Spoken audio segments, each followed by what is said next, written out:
اهدنا الصراط المستقيم.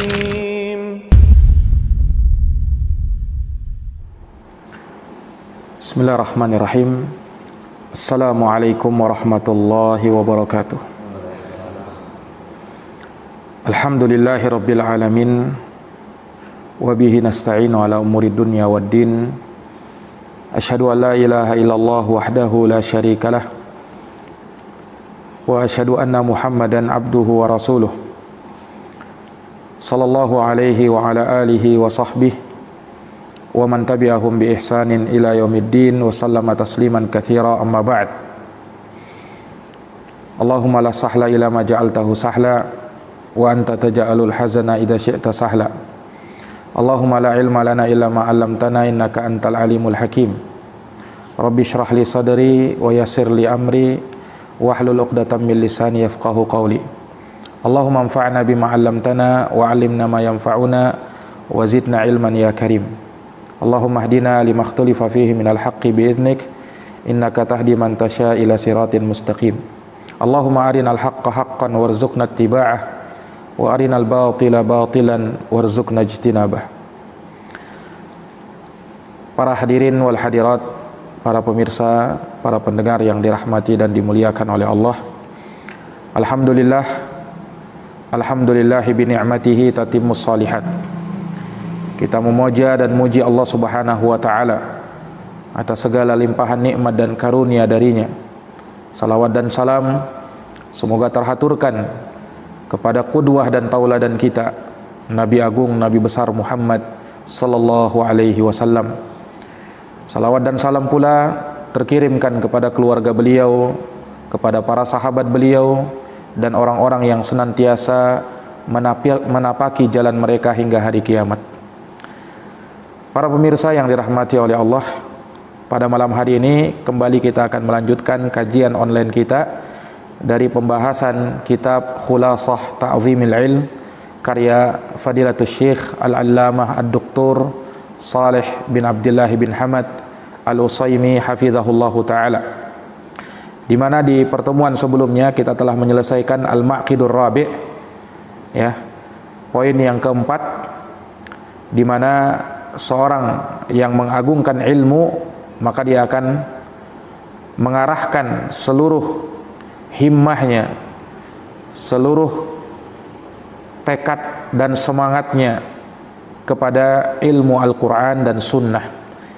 Ia fokus terhadap kedua ilmu tersebut serta ilmu-ilmu yang menjadi penunjang bagi ilmu Quran dan ilmu Sunnah. Ini walhamdulillah telah kita jelaskan pada pertemuan yang lalu. Maka pada malam hari ini kita akan masuk pada Al-Maqidul Khamis, poin yang kelima dari pengagungan kepada ilmu adalah sulukul jadati al-musilati ilaihi, menempuh jalan atau metode yang benar yang bisa menyampaikan kepada ilmu. Nah, jadi ilmu tatkala seorang ingin menuntutnya, tatkala seorang ingin meraihnya, maka dia perlu untuk menempuh jalan dan metodenya. Karena segala sesuatu yang ada tujuannya, ada yang ingin digapai, ada yang ingin dituntut, maka mesti ada jalannya. Maka lewatilah jalan tersebut. Masukilah melalui pintu-pintunya. Niscaya kita akan dapatkan apa yang kita inginkan. Nah, ini sejalan dengan firman Allah Subhanahu wa taala di dalam Al-Qur'an, wa'tul buyuta min abwabiha. Datangilah rumah-rumah itu dari pintu-pintunya. Datangilah rumah-rumah itu dari pintu-pintunya. Jadi ketika kita ingin masuk ke dalam rumah ilmu, maka lewatilah pintunya supaya dia bisa masuk ke dalamnya.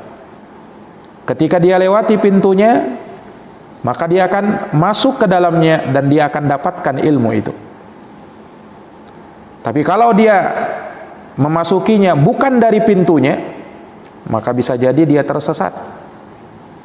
Dia tidak akan dapatkan ilmu itu, dan kalaupun dia dapatkan, maka dia dapatkan dalam jumlah yang sedikit, yang terkadang kurang memberikan manfaat apa-apa pada dirinya. Iya. Maka terkadang kita melihat fenomena sebagian penuntut ilmu yang dia menuntut ilmu mungkin memakan waktu tahunan dia belajar, namun dia kurang mendapatkan faidah. Ya, sedikit malakah ilmu yang dia kuasai, yang dia dapatkan. Ini salah satu sebabnya bisa jadi karena dia tidak menempuh metode supaya bisa mendapatkan ilmu. Dia tidak memasuki pintunya ilmu, sehingga dia pun kebingungan, ya, dan sulit untuk bisa mendapatkan ilmu tersebut. Maka seseorang yang belajar ilmu, dia harus memasuki ilmu tersebut melalui jalannya, ada metodenya, ya, bukan ditempuh, ya, semaunya atau sesuai dengan, ya, keinginan kita masing-masing, sesuai dengan jalannya masing-masing. Tidak, tapi ada metode yang sudah dijalani oleh para ulama terdahulu dan mereka berhasil. Maka jalanilah pintu tersebut, jalanilah jalan itu supaya kita bisa mendapatkan ilmu. Makanya disebutkan sebagai sulukul jadah. Al-jadah itu jalan yang memang sudah ada, ya, jalan yang memang sudah disiapkan, tinggal dijalani. Tidak perlu bikin jalan baru, tidak perlu lewat jalan yang lain. Sebab kalau kita bikin jalan yang baru atau lewat kepada jalan yang lain, maka bisa jadi dia akan tersesat dari jalan yang benar. Kalaupun mungkin bisa sampai, namun dia menempuhnya dalam waktu yang sangat lama, yang sangat melelahkan, dan terkadang itu tidak memberikan manfaat yang besar kepada dirinya. Nah, inilah orang yang keliru di dalam cara mempelajari ilmu agama. Sekali lagi, ilmu ada jalannya, ada metodenya. Maka tempuhlah menuntut ilmu sesuai dengan jalan dan metode yang benar. Maka di poin yang kelima ini, Syekh akan menerangkan kepada kita jalan yang benar, metode yang benar, yang bisa mengantarkan kita kepada ilmu. Iya. Kata beliau rahimahullahu ta'ala, likulli matlubin tariqun yusilu ilaihi. Setiap yang dituntut, yang ingin dicari, yang ingin dituju, ada jalan yang bisa mengantarkan kepadanya. Nah, ini sunnatullah al-kauniyah, bahwa Allah subhanahu wa ta'ala menetapkan apabila ada akibat, mesti didahului oleh sebab, ya.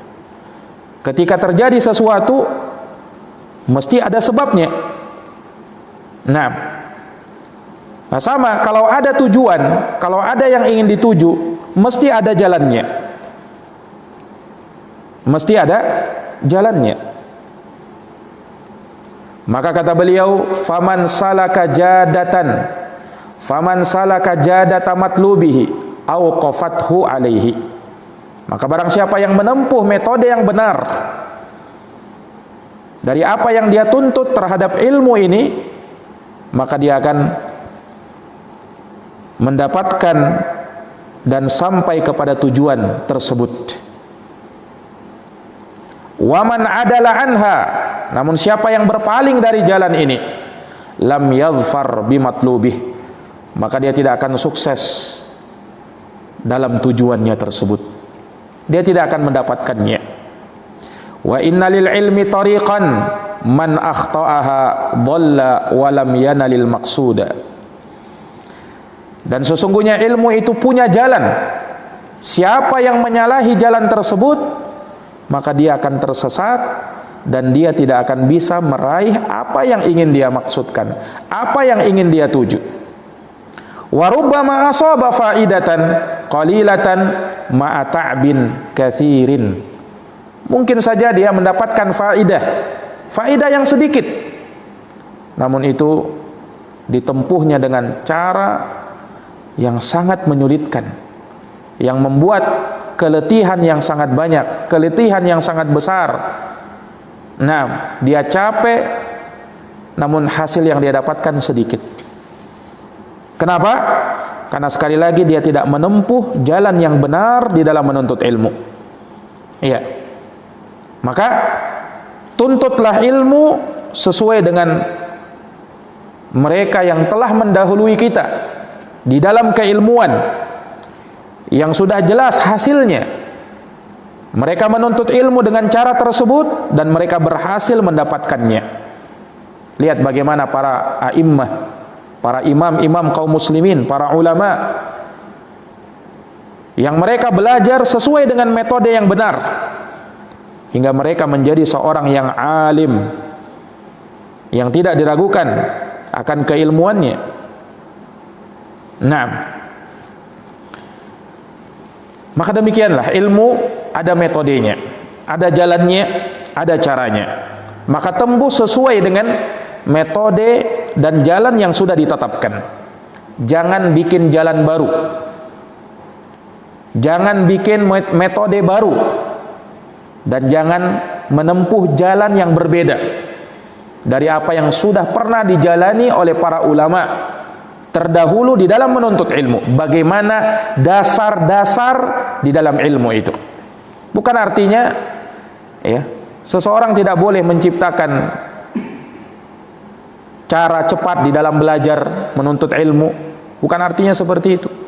Tapi ada dasar-dasar yang perlu dijalani, yang ini sepakat harus melewati jalan itu dulu, harus melalui cara ini dulu. Adapun berikutnya ada pengembangan di sana dan di sini, boleh saja. Tetapi dasar-dasar ilmu, metode-metode dasar, prinsip-prinsip dasar, dia perlu tempuh itu semua. Yang mana tidak mungkin dia bisa dapatkan kecuali dengannya. Sebagaimana nanti akan diterangkan oleh Syekh hafizahullah ta'ala. Nah, maka kata beliau, waqad dzakara hadzat tariqa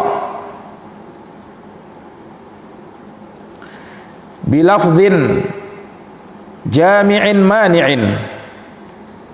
Sungguh metode ini, jalan untuk bisa sampai kepada ilmu, telah disebutkan dengan lafaz yang jami' mani', yang sangat pas dan tepat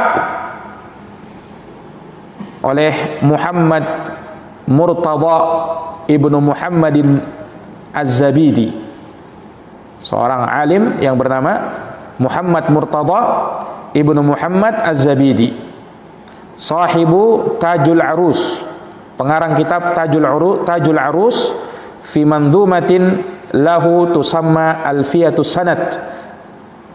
Dalam sebuah manzumahnya, bait syairnya yang beliau berikan judul dengan Alfiyatus Sanad, yaqulu fiha, Muhammad Murtada mengatakan, fama hawal ghayata fi alfi sanah syakhsun fakhud min kulli fannin ahsanah bihifdhi matnin jami'in lirrajihi ta'khuduhu ala mufidin nasihi. Ini dalam dua bait syair yang diungkapkan oleh Muhammad Murtada bin Muhammad Az-Zabidi. Beliau berkata, fama hawal ghayata fi alfi sanah, seseorang tidak mungkin bisa menggapai tujuan yang ingin dia gapai, yang ingin dia tempuh ya, di dalam menuntut ilmu, walaupun dia diberikan umur selama 1000 tahun, tidak akan bisa dia dapatkan seluruhnya. Nah, karena ilmu sangat luas sekali. Sekalipun dia diberikan umur 1000 tahun untuk bisa menuntut ilmu, maka dia tidak akan dapatkan seluruh ilmu itu. Sangat luas sekali ya. dari cabang disiplin ilmu satu saja terkadang punya cabang-cabang yang sangat banyak. Bahkan sebagian ulama ada yang mengatakan ilmu hadis itu punya 70 lebih cabang dari macam-macam ilmu hadis.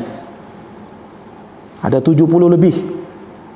Dan dikatakan kalau seseorang menuntut satu saja dari cabang itu, maka seumur hidupnya dia tidak akan bisa mampu menyelesaikannya. Itu baru satu. Dan itu baru dari cabang ilmu hadis. Belum lagi mempelajari fikihnya, belum lagi mempelajari yang lainnya dari tafsir Quran. Nah, ini menunjukkan bahwasanya ilmu sangat luas sekali. Syakhsun faqut min kulli fannin ahsanah, maka ambillah dari setiap cabang disiplin ilmu itu ahsanah, hal-hal yang indah darinya. Maksudnya apa? Dia harus punya dasar-dasar ilmu pada setiap disiplin ilmu yang ada di dalam agama ini. Karena kalau dia ingin pelajari semuanya, dia tidak akan dapatkan. Kalau begitu dia ambil dasar-dasar ilmunya. Ketika dia melihat ada dari ilmu tauhid, dia ambil dasar-dasarnya, yang penting-pentingnya. Demikian pula dalam fikih, demikian pula dalam akhlak dan adab, demikian pula dalam tafsir Quran, dalam mustalah hadis, dan dalam cabang-cabang disiplin ilmu yang lainnya. Dia ambil apa yang menjadi dasar dari ilmu-ilmu tersebut. Nah, maka kata beliau, bihifdzi matnin jami'in lirrajihi. Ini beliau sebutkan caranya untuk dia bisa mengambil dari disiplin ilmu tersebut dasar-dasarnya, yaitu dengan dia menghafalkan matan ringkas, namun dia mengumpulkan intisari dari ilmu tersebut. Nah, diambil matan-matan yang seperti itu, yang rajih. Nanti akan diterangkan, ta'khuduhu ala mufidin nasihin, yang dia ambil ilmu tersebut melalui seorang yang mufid, ya, yang bisa memberikan faidah, nasih, lagi orang yang suka menasihati. Nah, di sini beliau isyaratkan bagaimana cara, jalan, dan metode yang benar di dalam belajar ilmu itu.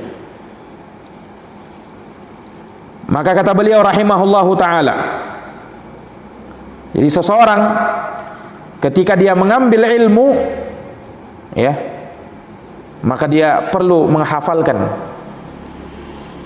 dari matan-matan yang ringkas, yang mengumpulkan intisari ilmu tersebut, yang rajih, dan dia ambil dari seorang yang memang pandai memberikan faidah dan suka memberikan nasihat. Ini sifat seorang alim yang dia ambil darinya ilmu. Nah, maka kata beliau, fatariqul ilmi wajadatuhu mabniyatun ala amroini. Maka jalan metode dalam belajar ilmu, ya, itu dibangun di atas dua perkara. Man akhadha bihima kana mu'azziman lil ilm. Siapa berpegang dengan keduanya, maka dia dianggap sebagai orang yang mengagungkan ilmu. Li'annahu yatlubuhu min haitsu yumkinul wusulu ilaih. Karena dia mencarinya, menuntutnya dari arah yang mungkin bisa menyampaikan dia kepada ilmu itu. Apa dua metode itu? Apa dua perkara itu? Fa'ammal amrul awwal. Adapun perkara yang pertama, fahifdzu matanin jami'in lirrajih, yaitu dengan dia menghafalkan matan-matan yang jami', mengumpulkan intisari dari ilmu tersebut yang rajih. Fala budda min hifdzin, maka dia harus menghafal. Dia harus menghafal. Wa man zanna annahu yanalul ilma bila hifdzin fa innahu yatlubu muhalan. Barang siapa yang menyangka bahwa dia bisa meraih ilmu tanpa harus menghafal, maka dia mencari sesuatu yang mustahil adanya. Ini beliau sebutkan hal yang sangat penting bagi seorang penuntut ilmu, bahwa seorang penuntut ilmu yang belajar ilmu, dia mesti untuk menghafal. Tidak ada kamusnya saya mau belajar tapi saya tidak mau menghafal. Orang yang belajar, dia siap menghafal. Ya, walaupun tingkatan dari hafalan seseorang itu berbeda-beda. Dia tidak dituntut harus hafal sekian juz, sekian halaman, ya. Tapi ada upaya dia untuk menghafalkan. Jangan dia punya prinsip, saya mau belajar tapi tidak mau menghafal. Lihat ucapan Syekh, siapa yang menyangka bahwa dia bisa meraih ilmu tanpa dengan hafalan, maka dia menuntut sesuatu yang mustahil adanya. Tidak mungkin. Orang yang belajar mesti menghafal. Ada yang perlu dia hafal agar ilmu itu tertanam di dalam dirinya. Sebagaimana yang kita telah sebutkan di awal-awal pembahasan, bagaimana pentingnya menghafalkan ilmu. Sampai dikatakan oleh para ulama, la ilma illa bil hifdz. Tidak ada ilmu kecuali dengan cara menghafalkannya. Al-ilmu makana fis sudur walaysa makana fis sutur. Ilmu itu adalah apa yang terhafalkan di dada, bukan sekedar yang tertulis di lembaran-lembaran. Itu ilmu. Ihfaz, kata para ulama, hafalkan ilmu. Fakullu hafidhin imamu. Karena setiap orang yang hafal, maka dia adalah imam.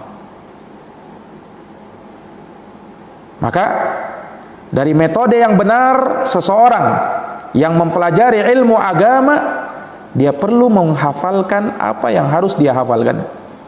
Dari dasar-dasar ilmu, matan-matan ringkas, iya, yang memang mengumpulkan intisari ilmu tersebut, yang dijadikan rujukan, yang dijadikan patokan. Hafalkan itu agar dia bisa meraihnya. Maka beliau mengatakan wal mahfudul muawwalu alaihi huwal matnul jami' lirrajih ay al mu'tamad inda ahlil fan. Dan matan yang perlu dihafalkan, yang bisa dijadikan pegangan, adalah matan dari suatu kitab yang ringkas namun mengumpulkan intisari ilmu yang rajih. Maksudnya yang rajih apa? Al-mu'tamad, yang bisa dijadikan pegangan dan rujukan menurut para ulama yang berada di disiplin ilmu tersebut. Nah, maka ini dari perkara yang pertama yang harus dia perhatikan. Ada hafalan-hafalan matan-matan ilmiah. Dan walhamdulillah, kalau kita lihat dalam berbagai disiplin ilmu, maka selalu saja ada matan-matan yang dijadikan rujukan dan pegangan oleh para penuntut ilmu, yang disarankan oleh para ulama untuk dihafalkan. Dalam cabang ilmu apa saja, dalam nahu misalnya, ada matan yang sangat bagus seperti matan Ajurumiyah yang sudah masyhur di kalangan para thalabatul ilm. Ketika dia ingin menghafalkan yang lebih daripada itu, dia hafalkan Alfiyah Ibnu Malik. Ini dari matan-matan ilmiah di dalam ilmu nahu. Nah, begitu pula dalam cabang ilmu yang lain, misalnya dalam mustalahul hadis, dia hafalkan misalnya matan Al-Baiquniyah. Naam. Kalau mau lebih daripada itu, dia hafalkan Nukhbatul Fikr. Ya. Ini dari cabang ilmu mustalah hadis. Dalam fiqih, Dilihat dari madhab apa. Ada ringkasan-ringkasan. Nah, dalam madhab Syafi'i misalnya yang sering disebut oleh para ulama matan Abi Syuja', matan Al-Ghayah wa Taqrib, dari matan-matan yang bagus untuk dihafalkan. Di madhab Hambaliyah misalnya ada Umdatul Fiqh karya Imam Ibnu Qudamah rahimahullah. Dalam hadis misalnya di madhab Hambaliyah ada kitab Umdatul Ahkam, ya. Dan matan-matan hadis-hadis ringkas perlu dia hafalkan. Seperti misalnya kitab hadis Arba'in An-Nawawiyah. Naam. Demikian pula kitab 100 hadis atau 99 hadis karya Si'di rahimahullahu taala, Bahjatu Qulubil Abrar. Kemudian yang lebih daripada itu Umdatul Ahkam, Bulughul Maram, kemudian Riyadus Salihin. Kalau dia ingin lebih lagi daripada itu, bisa dihafalkan Sahih Bukhari, Sahih Muslim, dan seterusnya. Ini dari matan-matan ilmiah yang perlu dia pelajari. Dalam usulul fiqh, sana ada kitab Al-Waraqat misalnya, karya Al-Juwaini. Nah, dan banyak lagi dari matan-matan ilmiah yang sangat bagus untuk dihafalkan.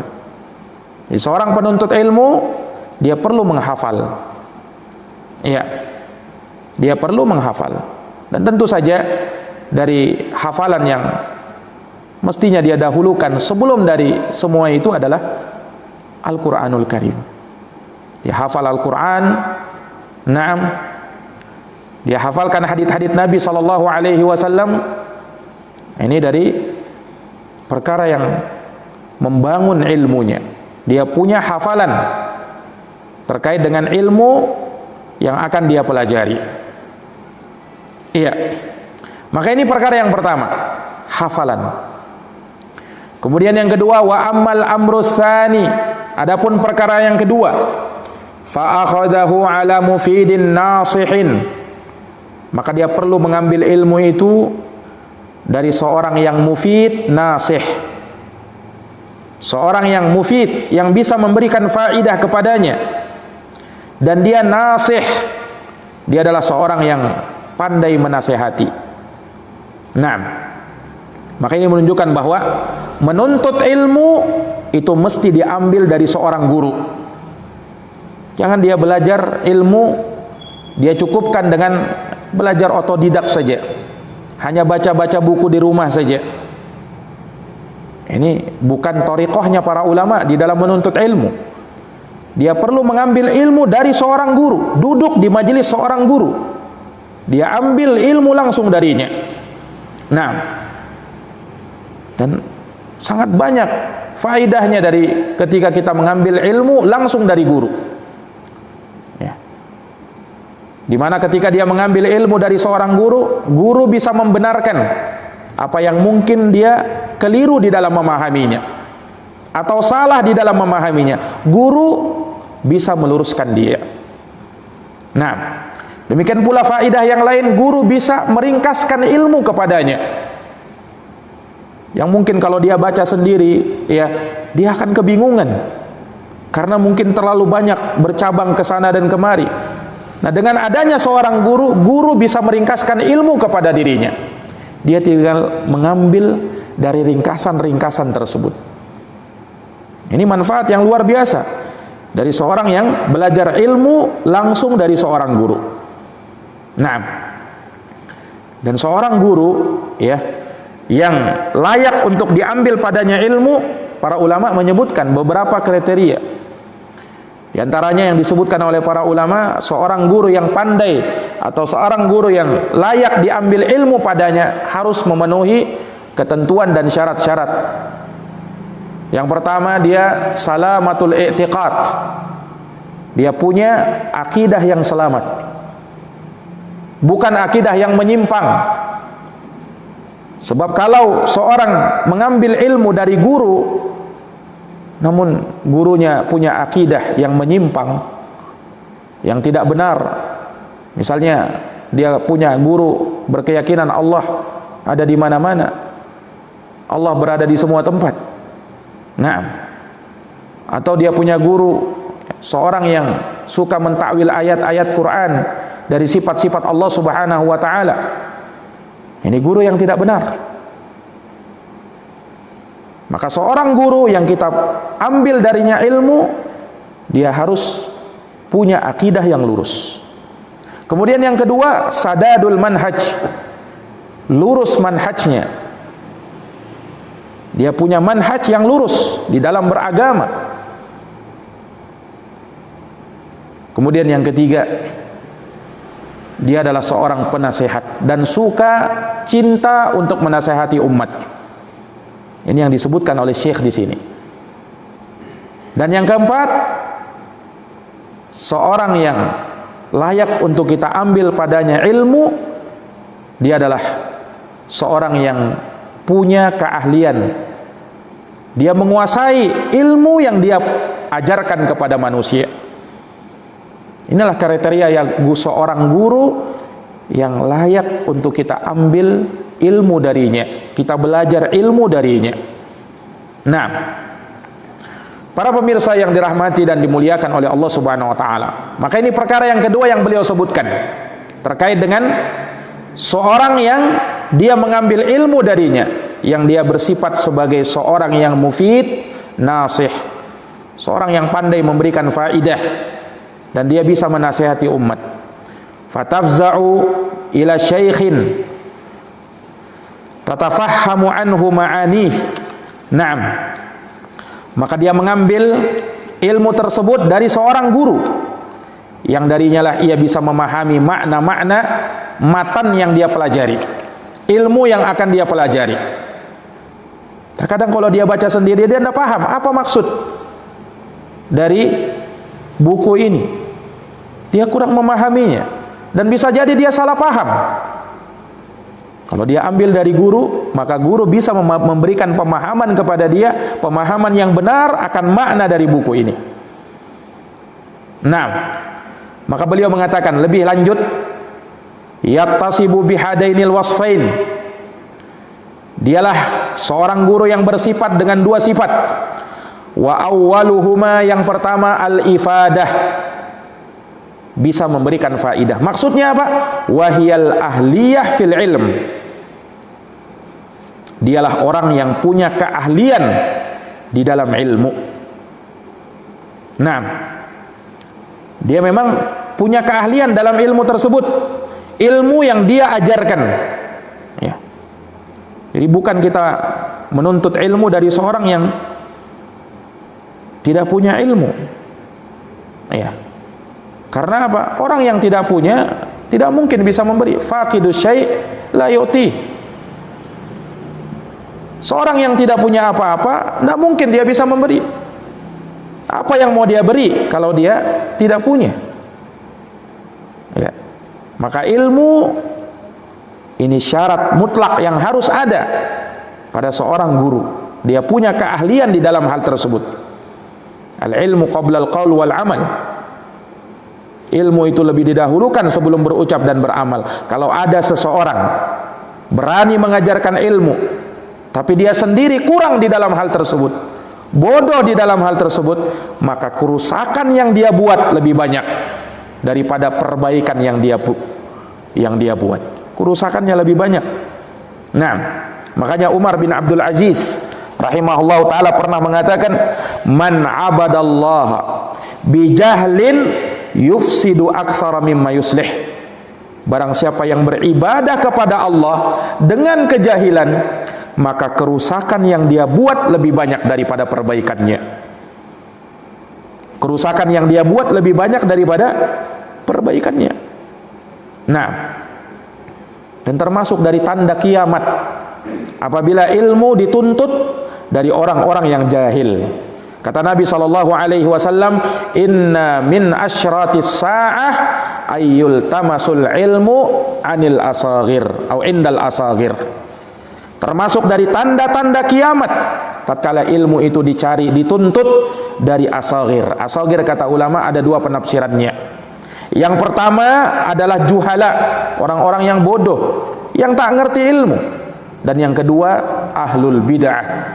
Tatkala ilmu sudah dituntut diambil dari seorang yang bukan ahlus sunnah tapi dia ahlul bid'ah. Ini tanda kiamat, kata Rasulullah sallallahu alaihi wasallam, karena dia bukan ahlinya di situ. Idza wusidal amru ila ghairi ahliha fantadhiris saah. Kata Nabi, apabila suatu urusan sudah diserahkan kepada yang bukan ahlinya, maka tunggu saja saat kehancurannya. Dia bukan ahli ilmu, kemudian dia mau berbicara tentang ilmu. Ya. Ini tidak mungkin. Ini para pemirsa yang dirahmati dan dimuliakan oleh Allah Subhanahu wa taala. Iya. Maka al-ifadah maksudnya dia pandai memberikan faidah karena dia punya keahlian dalam ilmu yang dia ajarkan. Fayakunu mimman urifa bi talabil ilm. Maka dia termasuk dari orang yang dikenal sebagai seorang penuntut ilmu. Wa talaqqihi hatta adraka. Dan dia mengambil ilmu itu dari seorang guru hingga ia mendapatkan ilmu tersebut. Fasarat lahu malakatun qawiyah fihi. Sehingga ia pun punya malakah yang kuat, penguasaan ilmu yang kuat untuk bisa dia ajarkan kepada orang lain. Maka ini dua perkara yang hendaknya diperhatikan bagi seorang yang menuntut ilmu. Dia perlu menghafal, kemudian dia pilih guru yang baik di dalam mengajarkan kepada dia ilmu. Jangan mengambil kepada sembarang guru, ya. Apalagi sudah punya prinsip, ya, sebagaimana yang dikatakan oleh sebagian orang, ya, ambil saja baiknya, yang buruknya kita buang. Ini kaidah yang batil, tidak bisa diterapkan kepada semua orang. Ya, sebab kalau mau dikatakan ambil baiknya, buang jeleknya, ini bukan tingkatan orang awam. Ini tingkatannya ulama, orang yang sudah berilmu, yang bisa membedakan mana yang baik, mana yang jelek. Yang baik perlu dia ambil, yang jelek dia tinggalkan. Kalau orang awam terkadang memandang yang jelek itu bisa baik, yang baik bisa dia pandang jelek, karena dia belum punya kapasitas untuk membedakan mana yang baik, mana yang buruk. Sehingga tidak bisa dikatakan yang baiknya kita ambil, yang buruknya kita tinggalkan. Kalau dia alim, dia yang bisa membedakan, memfilter mana yang baik, mana yang buruk. Tapi kalau orang awam atau orang yang baru belajar, dia tidak tahu. Maka tuntut ilmu dari orang yang jelas keilmuannya, bukan dari mereka yang belum jelas siapa gurunya, di mana belajarnya. Ini para pemirsa yang dirahmati dan dimuliakan oleh Allah Subhanahu wa taala. Maka beliau sebutkan, wal aslu fi hada, dan yang menjadi dalil akan perkara ini, ma akhrajahu Abu Dawud fi sunanih, adalah hadis riwayat Imam Abu Dawud, dikeluarkan oleh Imam Abu Dawud di dalam sunannya, bi isnadin qawiyyin, dengan sanad yang kuat, an Ibnu Abbas radhiyallahu anhuma, dari sahabat Ibnu Abbas, semoga Allah meridhai keduanya, anna Nabiy sallallahu alaihi wasallam qaal, bahwa Nabi sallallahu alaihi wasallam bersabda, tasma'un, kalian wahai para sahabat mendengarkan ilmu dari saya, wa yusma'u minkum, dan nanti ilmu itu akan didengarkan dari kalian. Ini ada orang yang menuntut ilmu kepada kalian, ilmu didengarkan dari kalian lagi. Wa yusma'u mimman yasma'u minkum, dan akan didengarkan dari orang yang mendengarkan dari kalian. Maksudnya apa? Ilmu itu diambil dengan cara talaqi, langsung diambil dari seorang guru. Kemudian guru ini, ya, mengajarkan ilmu kepada muridnya. Muridnya ini menjadi guru, mengajarkan lagi kepada muridnya. Muridnya ini menjadi guru, diajarkan lagi kepada muridnya. Terus turun menurun ilmu ini. Begitulah cara yang benar di dalam menuntut ilmu. Makanya Nabi sebutkan ini, kalian mengambil ilmu dari saya, mendengarkan hadis dari saya. Nanti kata Nabi, ada orang-orang yang mendengarkan ilmu dari kalian, dia langsung ngambil ilmu itu dari kalian. Dan nanti setelahnya, orang yang mendengarkan dari kalian, dia lagi yang menjadi guru, orang-orang di bawahnya, muridnya yang mendengarkan dari dia. Inilah dasar, harusnya ada talaqi dalam ilmu itu. Nah, Maka kata Syekh rahimahullah, wal ibratu bi umumil khitab la bi khususil mukhatab. Yang menjadi ibrah patokan bukan yang menjadi patokan adalah keumuman lafaz Nabi sallallahu alaihi wasallam ini, bukan pada kekhususan orang yang diajak bicara. Yang diajak bicara sahabat, walaupun disebutkan ya sahabat, tabi'in, tabi'ut tabi'in, karena yang mendengarkan dari sahabat tabi'in, yang mendengarkan dari tabi'in, atba'ut tabi'in. Tapi bukan artinya ilmu caranya seperti itu hanya berlaku pada mereka, tapi juga berlaku pada orang-orang yang datang setelahnya sampai pada hari ini, sampai pada hari kiamat. Ilmu cara menuntutnya seperti itu. Nah, fala yazalu min ma'alimil ilm fi hadhil ummah ay ya'khudahul khalif anis salib.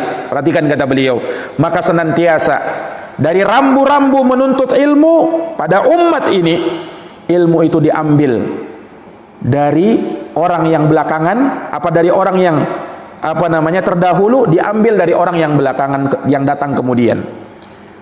Dari seorang guru yang dia ambil, guru tersebut dari gurunya setelahnya, dari gurunya lagi, dari gurunya, hingga sampai kepada Nabi sallallahu alaihi wasallam. Nah, maka ini sifat yang pertama, dia punya keahlian. Seorang guru punya keahlian dalam ilmu yang dia ajarkan. Wa ammal wasfus tsani, adapun sifat yang kedua, fahuwan nasihah, yaitu sifat nasihat. Sifat nasihat. Wa tajma'u ma'nayaini itsnaini, yaitu yang kata beliau sifat nasihat ini yang tercakup di dalamnya dua makna. Ahaduhuma, yang pertama, salahiyatus syekh lil iqtida'i bih, kelayakan seorang syekh, seorang guru untuk memang bisa diteladani. Wal ihtida'u bihadjihi wa dallihi wa samtihi, layak untuk diambil petunjuk darinya, jalannya untuk ditapaki dan dijalani. Wal akhar, dan yang kedua, ma'rifatuhu bi tara'iqit ta'lim, dia mengetahui cara-cara, metode-metode di dalam mengajar. Ini seorang guru harus tahu cara mengajar. Bihaitsu yuhsinu ta'limal muta'allim, di mana dia sangat bagus dalam memberikan pengajaran kepada orang yang belajar kepadanya. Wa ya'rifu ma yasluhu lahu wa ma yadur wa ma yadurruh, dia tahu, guru ini tahu apa yang lebih bermaslahat bagi sang murid dan apa yang belum bermaslahat, yang justru memberikan mudarat kepada sang murid. Yani kalau dia mempelajari apa yang belum saatnya dia pelajari.